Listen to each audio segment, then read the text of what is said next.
The PS5 is fucking awesome. Let me tell you why. So I broke down the PS5 into a couple categories that we're gonna talk about today, and I'm going to more or less review it and tell you guys why I think it's so great. Now don't get me wrong, there are shortfalls that this system has and we will talk about them, but let's dive right into it. First, aesthetics. Not gonna lie, I practiced saying aesthetics for like 15 minutes prior to hitting record. Now you can look at this console's size two different ways. One, you can say it's too big. That's what she said. Ha! This TV is a 32-inch TV. It's literally half the size of my television. Or you can look at this massive unit. That's what she said. As a statement piece for gaming and consoles in general. I've gone over and broken down what I think about this console and how it was presented in my unboxing video that I released a few weeks ago. If you can look past the overwhelming size of the PS5, I think it's kind of fun. I originally didn't think that I was gonna like the black on white motif, but when I'm on Zoom calls or making YouTube videos, it stands out on its own and people know exactly what it is because it has such a presence in its size. The lights inside the console are subtle, it's sleek, futuristic, and just cool. The same goes for the controller. I also released a video showcasing what I thought unboxing this controller, and I have nothing bad to say about it. It's comfortable and has a little bit more weight than what we're used to seeing in gaming controllers. Not to mention, after using the controller to play games on the console, the haptic feedback that this controller has, as well as the adaptive controllers, is unbelievable. It's a total game changer when it comes to feeling the game and being present in the moments that the game presents via a controller. It's crazy. Next, we're going to talk about graphics. Now, while I'd love to say that I noticed a great deal or upscaling in graphics, truth is, this TV is just a 1080p. And I'm not noticing the full potential of the graphics available on this console. I will say that knowing this console will be relevant for probably the next 8 to 10 years, chances are I'll be upgrading this humble 1080p TV to something a little bit more fancy, if not upgrading my own computer setup with a 4K plus display that I'll obviously be able to game on. Having a PS2, 3, and 4, I've noticed that load times on the 5 are drastically different. When it comes to playing games by yourself, everything is just right there, preloaded, ready to roll, and then you can just hop into a game only if you have 5 or 10 minutes.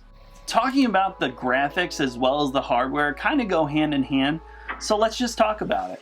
I know I mentioned haptic feedback, but it's kind of fun to be able to be placed in a moment with a game like this, Call of Duty Cold War.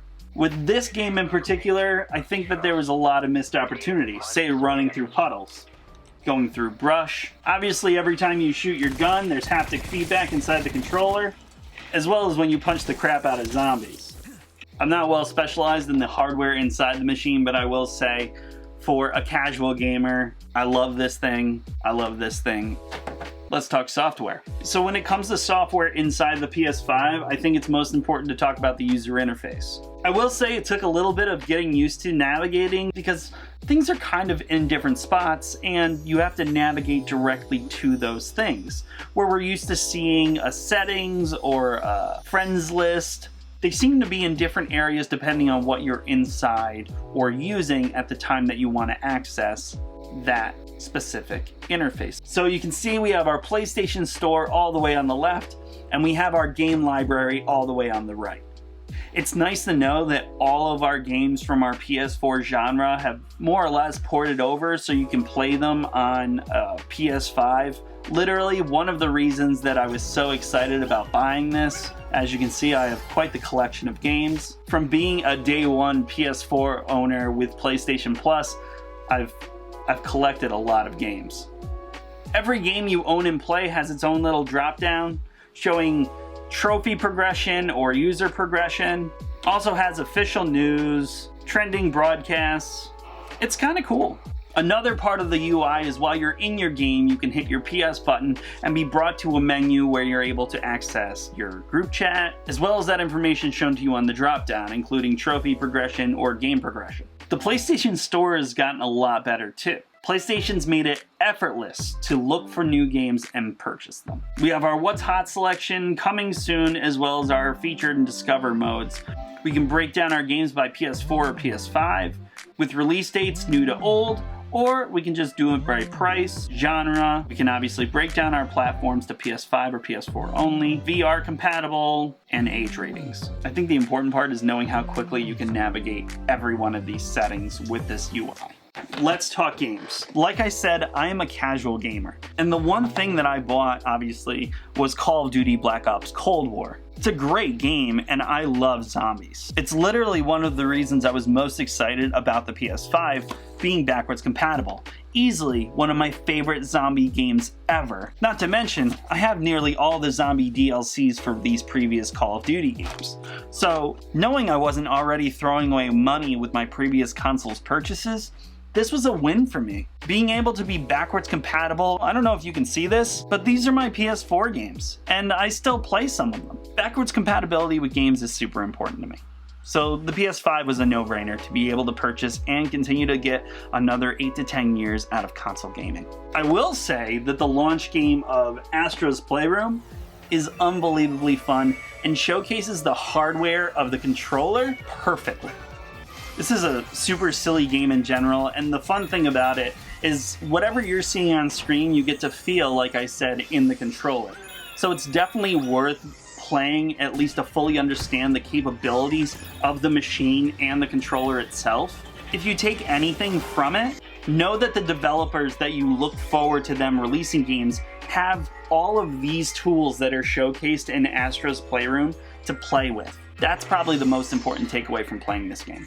If you're watching this video, there's a chance that you don't yet have a PS5, and that brings us to the next topic we're going to talk about, which is availability. I was lucky enough to be able to, on launch day, reserve a unit directly from PlayStation, which was a nightmare. I was awake from midnight to 2:30 in the morning, constantly refreshing, and just happened to be one of the few people that were lucky enough to snag one. I can easily say the availability of this unit is less than savory.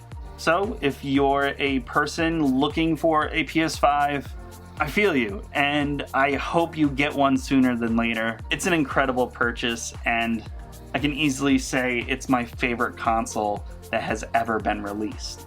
Overall, I think the price point of $499 hits the mark on the head. It's not too expensive and it's not too cheap.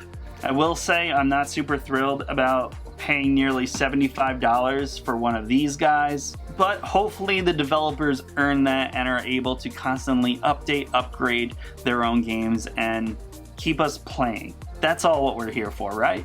One of the only negatives that I've really encountered in owning this machine is matchmaking in games. Now this may be game specific, but I've noticed a lot of people having excessive lag or dropping off in matches or matchmaking. If this is console specific, it happens way too much. If it's game specific, it might just mean that the community is As time goes on, this console can only get better because our hardware can only get better. And the games can only get better. I honestly don't know what I would have added to make this a better experience because I'm charmed by the size of this console. I'm charmed by the comfort and aesthetic of this controller. I think that the games are overpriced, and I look forward to people being competitive in this space. If you haven't seen my unboxing for the PlayStation, you can find that right here. Or if you want to know more about my thoughts and feelings about the controller, you can click right here. My name's Tom. Thank you guys for watching. I hope to see you guys in the next video. Peace.